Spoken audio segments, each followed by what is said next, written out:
अस्सलाम वालेकुम, मेरा नाम है अब्दुर्रहमान। आज का हमारा क्लास है इम्पोर्टेंस ऑफ पैगोसाइटोसिस।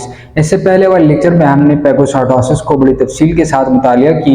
तो इस लेक्चर के अंदर हम सीखेंगे कि पैगोसाइटोसिस का इम्पोर्टेंस क्या है। कोई भी पार्टिकल, सॉलिड पार्टिकल जो कि सेल को इसको इनगल्फ करता है और अपने इंटरनल इन्वायरमेंट में उसको लेकर आता है, तो क्या सेल को उसकी कुछ इम्पोर्टेंस है भी, या वैसे सेल लगता है अपनी तवानाई खर्च करती हैं और फॉरेन पार्टिकल्स को सेल के अंदर लेकर चला आता है। तो चलिए शुरू करते हैं। सबसे जो पहली बात है वो है इम्यून डिफेंस। इम्यून डिफेंस में ये बहुत ज़बरदस्त और इम्पॉर्टेंट रोल प्ले करते हैं। कोई भी चीज़, चाहे वो वायरस हैं, बैक्टीरिया हैं, फंजाई हैं, या अदर कोई छोटा पार्टिकल है जो कि सेल के लिए वो ख़तरनाक हैं, वो बीमारियां काज करता है, वो इन्फेक्शन काज करता है, तो वो उसको इनगल्फ करता है। पेगोसाइटिक सेल उसको इनगल्फ करता है और फिर उससे एक्टिन जो प्रोटीन है वो उसको यूटिलाइज करके एक फॉल्स और एक सीडोपोडिया लाइक वो एक फॉल्स मेम्ब्रेन उससे लपेट ली जाती हैं और उसको जब वेसिकल की फॉर्मेशन होती है तो इसको पैगोसोम कहा जाता है।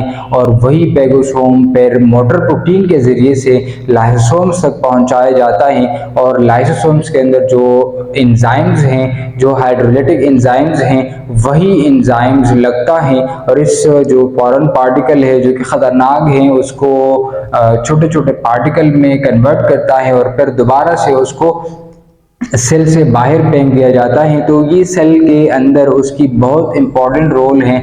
जो WBCs हैं सेल के अंदर, वाइट ब्लड सेल हैं, तो वो बहुत इंपॉर्टेंट रोल प्ले कर रहे हैं हमारे इम्यून डिफेंस में। और वो इम्यून डिफेंस किस तरह करता है, वो पैगोसाइटोसिस के उसूल को अपनाते हुए हमारे सेल को इन्फेक्शन से और डिफरेंट टाइप्स ऑफ डिजीज से बचा रखता है। दूसरे जो मल्टीसेलुलर सेल्स हैं, जो एक से ज़्यादा सेल से मिलकर बने होते हैं, जो कि जिनका कम्प्लेक्स स्ट्रक्चर हो, तो उसके अंदर एलिमिनेशन ऑफ एजिड या डैमेज सेल वो कौन करता है, वो हमारे साथ ये पैगोसाइटोसिस उसको करवाता है। जो डैमेज सेल हो, जो एजिड सेल हो, जो कि अपना फंक्शन ना कर रहा हो, तो उसको सेल से एलिमिनेट किया जाता है। वो कौन एलिमिनेट करता है, वो हमारे WBCs को इसको एलिमिनेट करता है।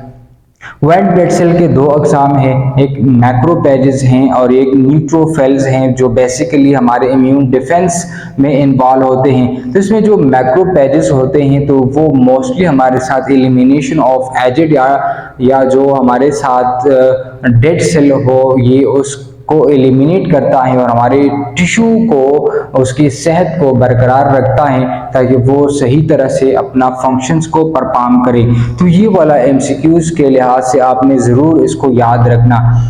दूसरी जो बात है, जो अमीबा है, जो कि एक छोटी जानदार है, तो इसके अंदर कैप्चरिंग ऑफ फूड को अगर हम देखें तो ये एक फॉल्स, एक सीडोपोडिया लाइक स्ट्रक्चर बनाता है और अपनी मेम्ब्रेन को एक्सटेंड करता है। और जो फॉरेन पार्टिकल हो, जो फूड हो, जैसे बैक्टीरिया हो या अदर प्रोटोजोन्स हो, तो इसको एक फॉल्स मेम्ब्रेन में लपेट ले लेता है और फिर उसको अंदर ले आता है और इसी तरीके से अपनी खुराक जो है वो हासिल करते हैं।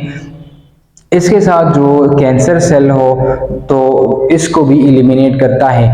ये कैंसर क्या होता है, लिड से हमारे साथ एक सेल है, तो ये सेल जो है वो ये न्यूक्लियस इसको कंट्रोल करता है, उसकी डिवीजन को, कि एक सेकंड के अंदर या एक मिनट के अंदर वो उसके अंदर कितने सेल डिवीजन हो और कितने सेल्स की फॉर्मेशन हो। लेकिन कैंसर सेल के अंदर क्या होता है कि ये जो सेल होता है ये खुद मुख्तार तरीके से वो उसकी डिवीजन होती है, 1 से 2 बनता है, 2 से 4 और इस तरह सो ऑन, यानी ये अनकंट्रोल्ड सेल डिवीजन होता है। तो इसको कैंसर कहा जाता है और ये कैंसर नेचर बहुत बहुत ख़तरनाक होता है, क्योंकि ये सेल की बात को नहीं मान रहा, न्यूक्लियस की बात को नहीं मान रहा। न्यूक्लियस उसको कहता है कि आपने 1 मिनट के अंदर इतने सेल डिवीजन करनी है और इतने सेल्स बनाने हैं, लेकिन ये सेल जो है ये खुद मुख्तार तरीके से सेल डिवीजन करता है और डिफरेंट टाइप्स ऑफ सेल बनाता है, एक जमगट्ठा बनाता है और इस जमगट्ठे को कैंसर कहा जाता है। और ये आखिरकार इंसान और जो जानदार होता है ये उसकी मौत जो है वो कॉज करता है।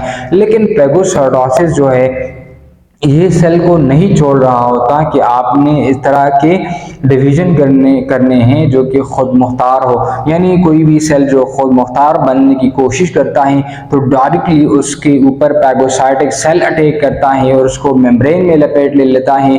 फिर इसको मोटर प्रोटीन के जरिए से लाइसोसोम्स तक पहुंचाया जाता है और वही जो है उसको छोटे छोटे पार्टिकल में कन्वर्ट करते हैं और फिर इसको एक्सोसाइटोसिस के नतीजे में सेल से बाहर निकाला जाता है। तो ये था फेगोसाइटोसिस का इम्पोर्टेंस, जो कि एक बहुत इंपॉर्टेंट रोल सेल के अंदर ये प्ले कर रहे हैं। अगर फेगोसाइटोसिस का प्रोसेस ना हो रहा हो तो फिर ये सारा फंक्शंस फिर किस तरह होता।